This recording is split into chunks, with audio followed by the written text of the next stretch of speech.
Hello everyone, today is a fragrance video. I've been promising this to you guys for a really long time, and it's my analysis of Guerlain releases, perfume releases, of which I have tried. So I am not talking about anything that I have not smelled and have not worn. Not all of them, of course, I've owned in a full size, but all of them, the ones that I'll be mentioning, I have worn. And I decided to go back to 2014 and talk about from 2014 basically to 2019, which releases created which emotions and feelings in me. And this is all in context of our previous conversations about the fact that I feel like Guerlain is such a fantastic perfume house, which has been declining on a very steady decline. And I would say probably around 2017, this decline really accelerated. But let's do a bit of a post-mortem on the Guerlain fragrance house and their last 5 years of releases. This really only concerns their designer releases. I'm not talking about the exclusives line, which is beautiful and has been maintained at the highest level. But I'm talking about the mass market releases, the stuff that they've been the face they've been presenting to the mass market and to the world. Clearly, what they're trying to do is appeal to the mass market, but they have lost a lot of what made them special and interesting in the first place. So let's start with 2014. Terracotta Le Parfum was the first fragrance that had come out that I have tried that year. I think it came out close to the holidays, and I definitely got it during the 2014 holiday season. I remember that. I mean, I could be wrong, but I'm pretty sure that that is correct. And of course, because I love the terracotta line from Guerlain, although at the time they didn't have really a lot in terms of bronzers because they were quite orange leaning, pretty much all of them.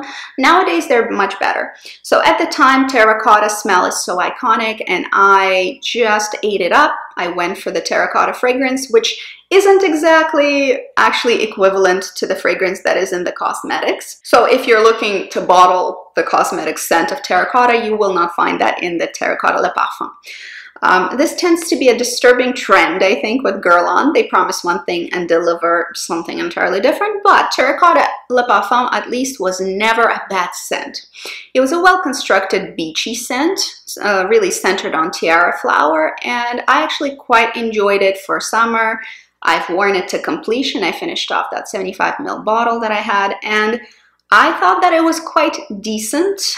Nothing special enough for me to buy again, that's for sure, but certainly it was not a bad release. So moving on to Aqua Liguria Limone Verde. This is actually a really cool release. To be honest, I don't really have a gripe with Aqua Liguria line because they know who they are. So that line is really created for people who don't like a dense scent, who like something rather simple and fairly minimalistic in construction, something well constructed, very lightweight. They're all eau de toilette or lighter even. They were like a eau de toilette or a body spray, somewhere between there. And they're all pretty happy, uplifting, nice scents. And that's how they are created. That's what they're supposed to do. That's how they're marketed. So taking that into account, Limone Verde is actually pretty good for a lightweight citrus eau de toilette body spray sort of situation. And I have it, and I wear it, and I still have it. I have purchased it not in 2014, but later, but I still have like half a bottle at least, maybe a little bit more. I'll definitely be pulling for it this coming summer. I thought it was a good release. Then we have Cogdill, which was a release that really, really interested me, and I have gone to smell the fragrance and I really enjoyed it. But at the time, it was really quite out of my price range. I could not afford it, and I did not buy it for that very reason. I didn't not buy it because I didn't like it. Maybe in the future, I'll come back to it and purchase it, but at the time, although I did enjoy it and I thought it was a good scent, I just could not get a full size of it for myself. Then we have Idylle Love Blossom. I do like the Idylle line. Right now I have an eau de toilette, Idylle eau de toilette. I do like the eau de parfum. It's a very grown-up, classic, beautiful, sophisticated floral scent. And that is what the Love Blossom is, just a little bit younger, a little bit girlier, a little bit fluffier. which I don't mind. I think whenever you're extending a line, if you're doing it well, you want to basically within each line build a fragrance for each kind of a person whom that line might appeal to. So you want to represent basically a variety of individuals that might enjoy that kind of a composition. And Idylle Love Blossom was quite good for that. It wasn't anything that I liked more than the original, for sure. I did not like this one more than the original, but I thought it was fine.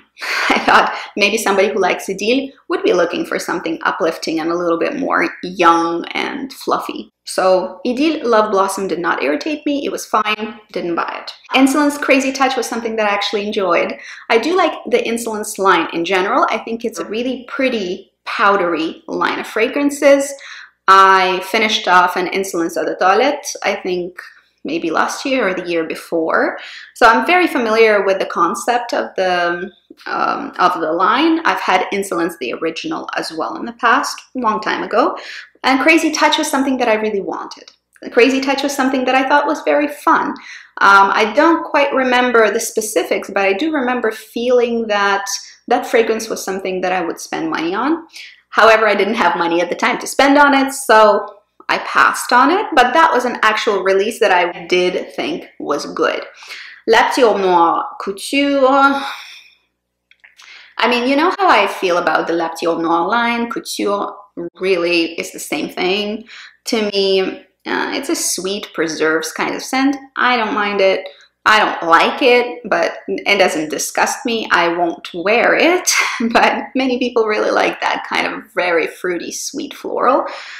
So that's what it was, so it didn't bother me, but didn't excite me either. And then we have the Shelly Mao Souffle de Parfum. That's when the Souffle line came out, and me, as somebody who absolutely worships, okay, well that's a strong word, who really, really enjoys the Shalimar line in general and who owns multiple different Shalimars, I was all about the new release, the Souffle release, and I've tried it in minis, and I should have tried it more, because in the end, I think so the Souffle line is a bit of a fail. I bought that perfume. Somewhere along the way, that bottle eluded me. I used up maybe a third of it really trying to love it. And then I don't know what happened to it. And then I got another one a few years later because I was still trying to love the Souffle. And then I came to the conclusion it is not something that I like. So Shalimar Souffle de Parfum does have this Shalimar undertone, which is obviously what attracted me to that scent, what made me excited, what made me want to love it. However, although the initial application of the Souffle de Parfum is very lightweight and slightly fluffy and cozy, and it is very soufflé, a little bit lemony, it was delightful. That's why I bought the bottle. That's why I bought the bottle twice, because I'm like, I must have been wrong. There's no way. But actually, on my skin at least, and I've talked to other people who love Shalimar and had worn the Souffle, unfortunately, it settles into a plasticky, burnt plastic kind of groove, which was not something I was down with at all. So on application, I would be loving it, but a short while later, maybe 30 minutes later, it pretty much dried down into a bit of sweetness, a bit of flowers, and burnt plastic. So it was gross when it completely opened up on my skin. And eventually, the first bottle, I don't know what happened to it. The second bottle I repurchased because I was determined to love it, and then I decluttered it. I gave it away because it wasn't something that was compatible with my olfactory well-being or my psychological well-being. Let's move on to 2015. 2015 saw the release of Mon Exclusif, which I think was actually a really good release. I think that was an excellent example of what Guerlain can do when they want to create a line which is authentically very Guerlain. I think that the Mon Exclusif was lovely. I could not afford it again in 2015, but I really, really enjoyed it. I wore through a few samples of it. I might come back to it. They still do have it. It's not part of the sort of wider line, but it's available. I thought that Mon Exclusif was lovely. Aqua Liguria Azura, another Aqua Liguria scent. It was a light tea scent. for me, quite boring, but I can't say it was terrible. It was just not really inspiring, even for the Aqua Liguria line. We have La Petite Noir of Fresh. That is a fragrance that I actually purchased in the full size and had completed wearing, meaning that I ran out of it already a few years ago. So that was a fragrance that actually did not at all fit into La Petite Noir line. It had nothing to do with any of the other ones, absolutely just did not fit in there whatsoever. I'm not sure who decided that we're going to put this absolutely completely different scent into the LPRN line, but whatever, it's probably one of the better ones that they have in there to me.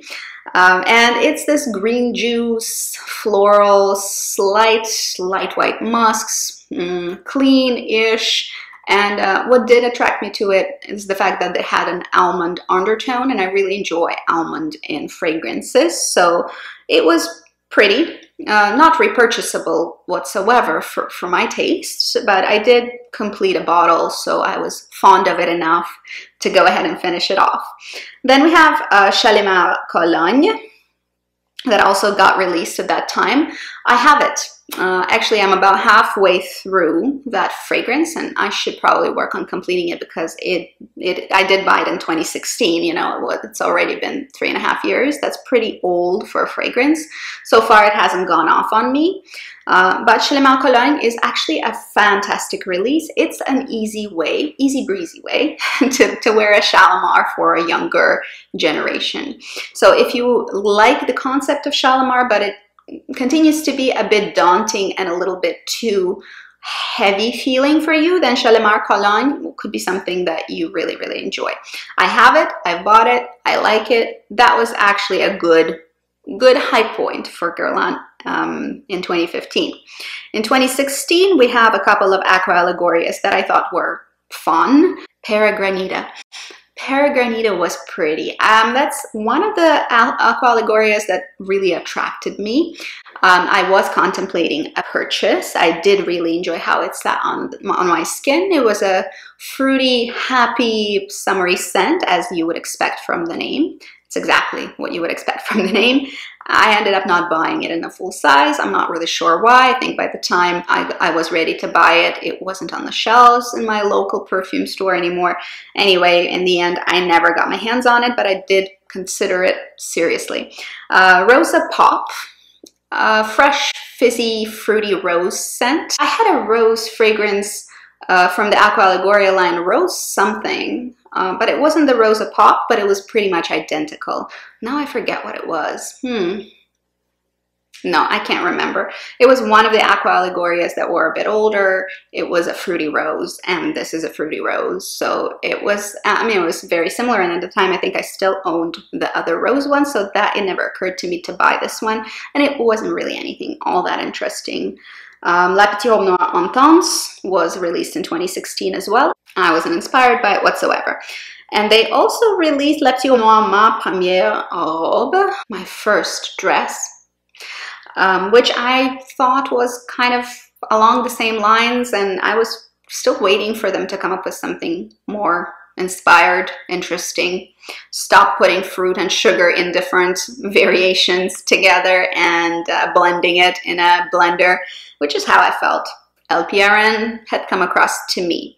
In 2017, Aqua Liguria Rosa Fizzy was released, and that one kind of that one kind of tickled my fancy. I never ended up buying it, but I was interested in it, and it was sort of a rose lemonade sort of situation. I thought it was fun. I thought it was playful. I thought it was exactly what Aqua Liguria should be releasing.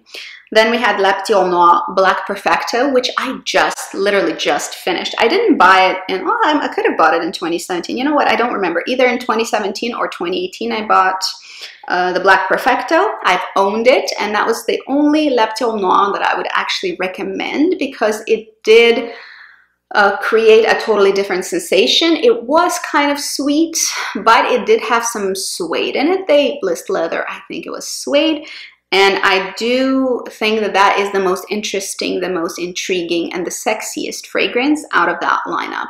So if you're going to smell La Petite Robe Noire, or if you have a gripe with it and you're thinking to yourself, well, that's a bit too much sugar, do try La Petite Robe Noire Black Perfecto. That is the most interesting release in that line, hands down. And I think the most worthy, the most high quality, the most well-constructed release as well.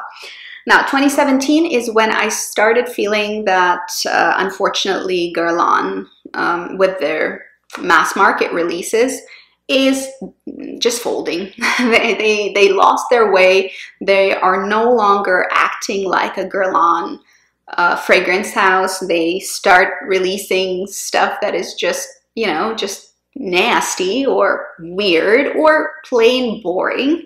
And you know, if I can understand the Shalimar Souffle de Parfum, sure, at least it's interesting. At least I don't like it and it smells like burnt plastic, but at least it smells memorable. This particular release was when I started getting angry. It's a Guerlain. Angelina Jolie was modeling that fragrance. I actually don't mind Angelina Jolie, but now I have negative feelings towards her because this fragrance kind of sucked.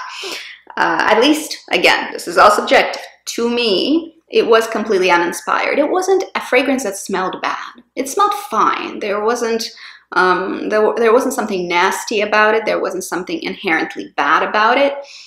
But when a brand is adding fragrances to already existing lines, I'm much more lax on them for it. I'm like, well, yeah, they want to sort of capture a different audience or refresh and renew their lineup, or maybe participate in a trend within that particular line and try to work in whatever's going on as a trend in the perfume world into what is going on in their lineup of fragrances.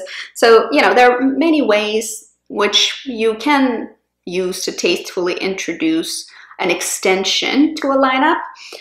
Guerlain was the new line. It's the biggest new line that they have, and Guerlain, I think, should have been something cool. It should have been something interesting. It should have been something memorable. It should have been something like, make it bad, but at least something that you can put your finger on. Guerlain, to me, and I have already filmed a review on it on my channel, so if you search it, you will find it. To me, Guerlain was just so disappointingly boring. It had no personality. Here's how I feel about Guerlain. If you are a young girl shopping in a small Sephora and you come by the fragrance section where everybody's spritzing stuff and trying things on, and it's a wall of sweet, fruity florals with lots of vanilla, and everybody's just trying stuff onto themselves, and there is a general mixing of generic fruity, floral, vanillic sort of fragrances, and that's what Guerlain smells to me like. It smells like a corner of a small Sephora or a small perfume store where people are trying out sweet stuff. It was just completely uninspired. I would rather it be like, at least the little black dress, La Petite Robe Noire, at least that line was something interesting. It isn't maybe my favorite thing, but at least it had a point of view. It was conveying something. It mattered. It meant something, and Guerlain had none of that. The whole release was, for me, where I realized that Guerlain is really getting off the rails, and is not as interesting as it used to be. And that's when I realized that this fragrance house might be declining and deteriorating, and I might not be buying much more from them. Onwards from that time, unfortunately, that's how I have felt. I really hope that they turn it around. I'm sure they will at some point, but what's going on right now is just plain horrible.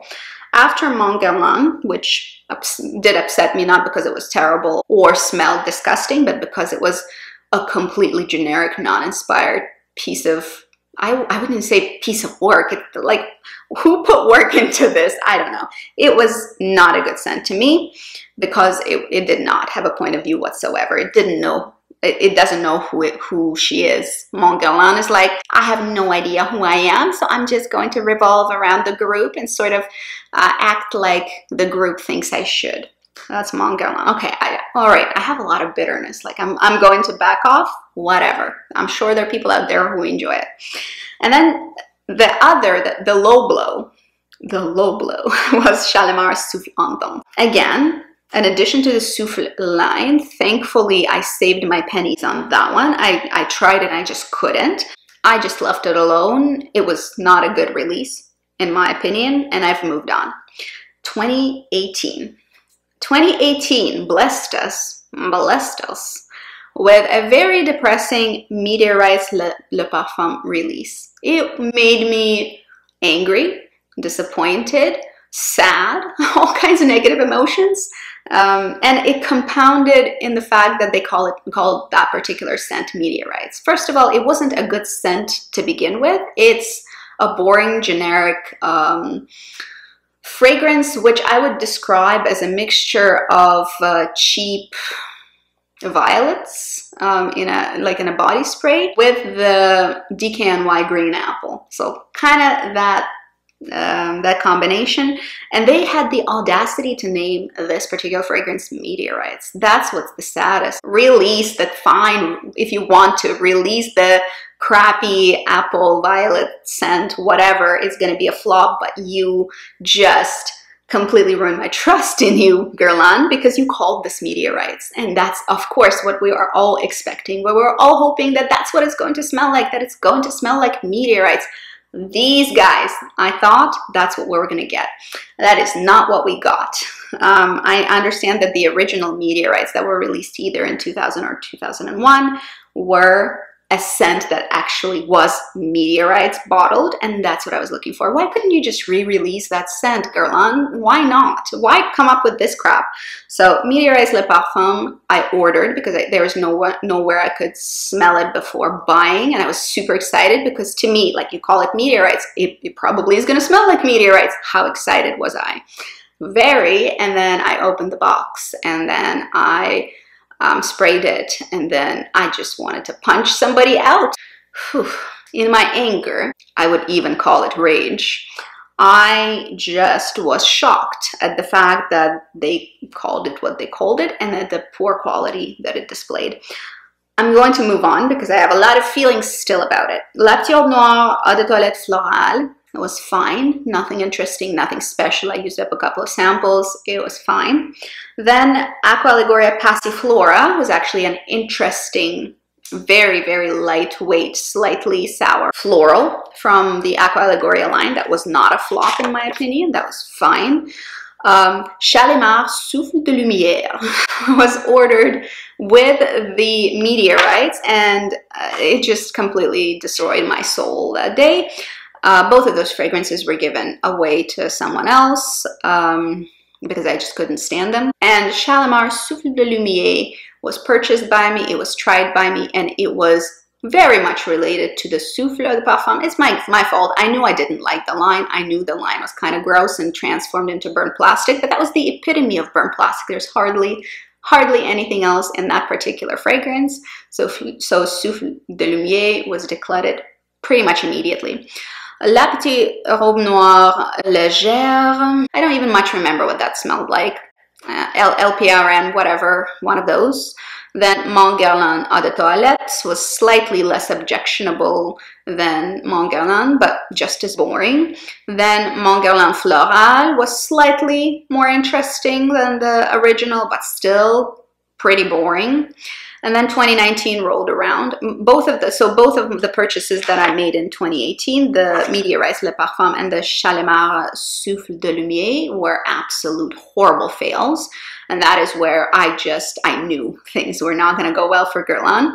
And in 2019, the Aqua Liguria line continues to release scents that fit in with their ethos and work okay in that context. So Coconut Fizzy, I tried, and I probably should have purchased because I actually really enjoyed it for a light, summery, coconutty scent. I skipped it because I'm not really sure why. I should have probably gotten it. Not sure if it's even available anymore. And then Ginger Picante from Aqua Liguria as well. That was a cute little gingery kick. I didn't mind. I did not jump at the opportunity to get it, but I enjoyed it enough to have nothing bad to say about the scent. La Petite Robe Noire Velours was released as well, which may be slightly better than the original, but it's still the same the same thing. Nothing different, nothing interesting, and still Black Perfecto is my preferred scent from that lineup. And then Mon Guerlain Bloom of a Rose. That was like if a very corny movie was bottled into a fragrance, but worse. So because a very corny movie you can at least laugh at, it's funny. This release was not even funny, it was super generic, again, boring, boring, boring, yuck. So in the last 2 years, at least, in the designer side of things, the releases that I had been able to smell were either apart from the Aqua Liguria stuff, because that's pretty self-explanatory and hard to hate, were just painful. Unfortunately, Guerlain for me has dropped from its, you know, stellar standing as a 4-star designer fragrance house, probably to like a 2-star, maybe less. Can you go into negatives? Can we have negative stars? It's just been tanking and tanking and tanking, and I really am hoping that at some point soon they're going to come with their head above the water, because they really need a banger. They need something good. They need something that is Guerlain. They need something that is interesting. They need a line that would be inspiring. If they don't do that, they will continue tanking. I don't think there's a lot that is very popular in their lineup. It's sad and it's a disappointment, and I really hope that they can turn it around. One thing I can say is the fact that previously I was prone to blindly order a new release from Guerlain because usually they're quite good. Not anymore. I don't feel that way towards Guerlain. I lost my trust in their ability to come up with cool, interesting, sophisticated, elevated fragrances. They can't do it clearly because they're not doing it. Tell me how you feel about Guerlain and what they have been coming up with. Tell me if you agree with me, disagree with me, whatever. And leave that down below. Let's have a discussion. Let's talk about it. That's it for today. Have a good day and see you later. Bye-bye.